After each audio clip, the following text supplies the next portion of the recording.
before. Now, I have some sympathy to these poor journalists. If you work for the Montreal Gazette, or if you work for the Chicago Tribune, which I assume has a bigger budget, and you get to work in the morning, and your editor says to you, some weird Chinese thing happened last night. I need 500 words by 5 o'clock in the afternoon. Who knows, right? But that's hard. That's very hard. All of those people called me, usually at 4:30, saying this had to be done. No, I'm not exaggerating. They didn't all call me, but I talked to a lot of these people. And so I have some sympathy, because often they were just generalists trying to make sense of what was very hard to make sense of. What I would fault most of them for, nonetheless, because almost all of the standard journalistic depictions of Falun Gong would aim for what I saw as a false equivalence. They would present Falun Gong claims and then Chinese governmental claims as if they were equal.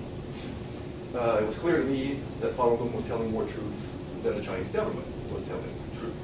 And I said as much to the journalists. But over and over again, I would talk to them for an hour, they'd write this all down, and I'd read their report, and they would always come back to, two from column A, two from column B, only time will tell. And that's your basic journalistic thing. And again, the only people who did not do that, as I said already, were either people with some China knowledge beforehand. There's a lovely book by a friend of mine, who's a journalist, still in Beijing. His name's Ian Johnson. Wrote a book called Wild Grass or Wild Grasses, I can't remember. One section is on Falun Gong. It's a lovely depiction. He did actual work on the ground. His point of view and mine are very similar. John Pomfret, who worked for the Washington Post, I was with him in Nanjing in the early 1980s. We were foreign exchange students in China at the time. He got it pretty well right too, but he spent years and years and years in China. Almost everyone else just punted it, as far as I could tell. And they did no good at all to public understanding of what was going on. It got worse. The Falun Gong's reaction to that. The Falun Gong, I think, was as naive about journalists as I was at the beginning. I just sort of assumed that they called me up and made me talk for an hour, then my vision would be in the paper. Well, of course, they probably called up other people. I have no idea who it was. Falun Gong, at the beginning, talked to these journalists too, trying to give them their point of view, people they knew who were being arrested and tortured, et cetera, et cetera. And they got the same result I did. In other words, that journalists would talk to them for a while, but then when the story came out, it would still be two from column A, two from column B, time will tell. Well, the Falun Gong, I could just be irritated and go back to work. But the Falun Gong, oftentimes, this was their relatives who were being ignored. If they were in prison or being beaten up, something like that. This made them a lot madder than it made me, which I easily understand. And what they decided to do was take matters into their own hands and found their own journalistic tools. So that's where the Epoch Times came from, and that's where their websites came from, the notion that they have to spread their own truth. A noble impulse, but as they did so, they refused more and more to deal with foreign journalists. So foreign journalists saw them as having something to hide, and it just spiraled like this, so that a fairly minor misunderstanding at the beginning, or lack of balance at the beginning, just worsened over time, and then there was almost nothing to be done about it, I think. And this all pretty much came to an end in January 2001, when 5 people in Tiananmen Square in Beijing set themselves on fire, claiming to have been, or accused of having been, Falun Gong practitioners. It's a very thorny sort of issue. I don't think anybody really knows what happened, but the Chinese government won the propaganda war at that moment. If you wondered whether they were a cult or not, that's the other thing that the journalists would talk to the Falun Gong for hours, and they would explain that we're cultivation practices, et cetera, et cetera. And yet, when the government would write them up, it was always cult, which was another reason the Falun Gong basically stopped talking to journalists. They got tired of being called a cult. Anyway, when these people set themselves on fire, it looked a lot like a cult. So to the extent that there was sympathy remaining in China, it went away. To the extent that Western journalists were still interested in Falun Gong, it went away then too. So since about then, it's been pretty well in the trenches, and journalists don't bring up Falun Gong that much anymore. Now and again, you see the odd story here and there. As for politics, so that was my experience with journalism. I was frustrated and not being able to, again, communicate something. I think the only way I could have actually had an impact was to have become a very outspoken defender of human rights or freedom of belief or something. I mean, of course I defend those things. That's not where I live. That's not my thing. What I brought to the topic was an understanding of where all this stuff came from. And I always said, of course, I'm against torture, I'm against all this sort of stuff. But I didn't make that my central song and dance. I think to have gotten anybody's attention at a level any higher than a sentence here and there in a medium-length article, I would have had to have done that. But that would have been betraying what I do in some ways. We'll talk about that if you want to. Politics, I had less to say here. I was less implicated politically than with journalists. Although the politics of the whole issue came to, I stopped doing my research, both because I finished, but also because the politics of it came to be uncomfortable for me. As the Falun Gong failed in its efforts to make itself heard in the Western media and Western governments, because China, it's hard to fight City Hall. Try to fight China. China's big, and they have a lot of resources. They can threaten you in many ways. That makes me think of one time, I got virus-laden emails sent to me, clearly from Chinese embassies. There used to be technology we could go into the heading and find out what route an email had taken on AOL. I don't know.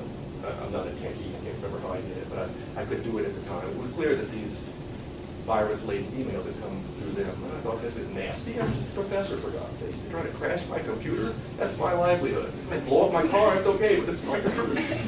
So I called CSIS, is that what it is? And they came running, but they didn't care about my computer. They just said they were having all sorts of problems dealing with the Chinese government overstepping its bounds in Canada. So representatives of the Chinese embassies and consulates were doing things that they found to be deeply troubling on the Falun Gong issue, and they wanted to talk to me about it. So we got past that somehow. I don't think we were much help to one another when push came to shove. But the politics of the movement for me came to be that the Falun Gong quite understandably wanted to mobilize me in their defense. But in the same way, I didn't want to do that song and dance either. I mean, I appreciate Falun Gong as a harmless religion to which they have every right. I found nothing wrong with it. But I didn't want to be their spokesman either. And most Falun Gong practitioners, when many of them came to me and asked me to, well, first this is part of the Confucian tradition, their notion that a professor would have any impact. Right? I told them, look, my dean doesn't return my phone calls. The government is very unlikely to change its policy because of something I say. But the more important point for me was that as soon as I did that, as soon as I was seen as a spokesman for Falun Gong, then all my research would lose all its credibility. Right? I would just be seen as pro-Falun Gong, and I was pro-Falun Gong in the sense that I thought they had every right to do this. The Chinese government had no right to imprison them or torture them. But that had been said ad infinitum by other people. My saying it, I said it here and there, but I didn't make it the major point of my work. So I sort of moved away there. And there were other non-Falun Gong people who made the same sort of point. David Kilgore and David Malthus, I believe their names, Canadian activists. Particularly Kilgore came to be, I think, quite anti-China, using Falun Gong as one plank in a major anti-China campaign that he launched by himself, which is fine if he wants to. That's fine. China's done lots of nasty things, but I didn't want that to be my major focus either. And I will admit to a certain cowardice, although in the early days I was looking for a topic that would allow me not to go to China, and Falun Gong wound up being that topic, but I couldn't go to China. By the same token, I didn't want to be put on a blacklist and never be able to go back to China. I want to have this choice, and I still have trouble getting a visa. Last year I tried to go for, I forgot, a month or something. They hemmed and hawed and finally gave me a visa for 12 days. This year, it took them 2 months to issue my visa, which I think, I would always assume there was a blacklist and then okay. I'm apparently on the gray list. So they called me at home. I had been invited by a university in China to give a course this summer. And they called the dean there to make sure what, I don't know what they asked him.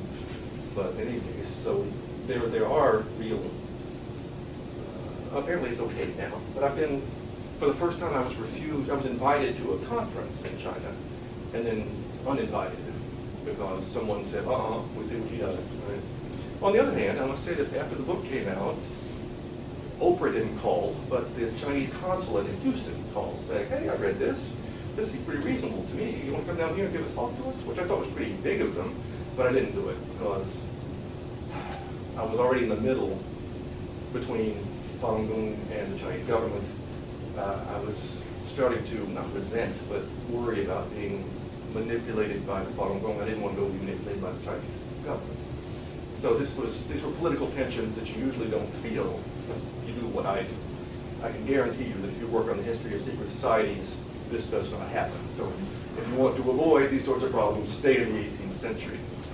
As for scholarship, and I'll finish there and take questions, I would say, and it disappoints me just greatly, I think there's had very little impact on scholarship. I was very disappointed in most of my colleagues in Chinese studies. I can count on the fingers of one hand, and only a couple of the fingers of that one hand, the people who said anything at all.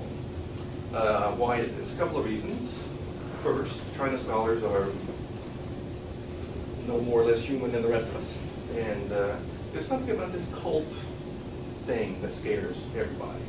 I think lots of China scholars, the fact that they studied the Han Dynasty or the Chinese economy didn't mean they had any more insight into Chinese popular religious movements than anybody else. So a lot of them just thought this was a scary sort of thing. They'd rather stay away from it. You know, the same way that teenagers feel about vegetables. It just doesn't look like something you want to get close to, right? So that was it. The other thing, they were worried about their visas too. I mean, I think they were probably a little bit more prudent than I was when I launched myself down this path toward the research, which took me a good 10 years, and they thought to themselves, what's the point of doing this at all? So there's been a rather resounding silence, I would say, I don't know if you agree or not, with some few exceptions about this. So they chose not to say anything at all. So, what can I summarize? I noticed my final remark here was a summary with a question mark, which leaves me hanging. What have I not been clear about, or what would you like to discuss further? I cannot have been clear. Yes? I understood it escalated very quickly, but what would you say sparked the conflict itself? Okay, the conflict began, yeah, this is why, I'm glad you asked that, because I just leapt right over that a while ago. There was a 20-year Qigong boom in China when the government in general backed Qigong and Falun Gong more or less, a bit complicated. Within that 20-year period, there were highs and lows. There were periods when there were skeptics who said, Qigong is superstition, Falun Gong is superstition, we don't want this. Generally, the debates were resolved by some bigwig coming out and saying, you're both right, but we're not going to have a big fight about it. So good Qigong is good, bad Qigong is bad, you guys work it out. The Falun Gong emerged in 1992, toward the end of this whole thing. And one of the things that Li Hongzhi did with his introduction of Falun Gong on the Qigong marketplace was to revive the fortunes of the entire thing for a little while. He got awards, he was a big deal, one of his books was on a bestseller list, so that he recruited a whole lot of people very quickly. But after a couple of years, detractors came back up again, started saying it's superstition, and this time, because Falun Gong was a biggie, they directed much of their criticism toward Falun Gong. Now, in the old days, when this had happened, what most Qigong leaders or masters would have done would have been to go see somebody in the government or just be quiet for a while. I think most of the big leaders realized how sensitive politically it was to be in China, the head of an organization that has 20 million people. I mean, don't be big anywhere, right? I mean, organization more than half the size of Canada, where people will do your bidding. Well, Li Hongzhi, I don't think, he had been careful at the beginning of his career. By this point, he was both away. He had immigrated to the United States, but sort of during this process. And I have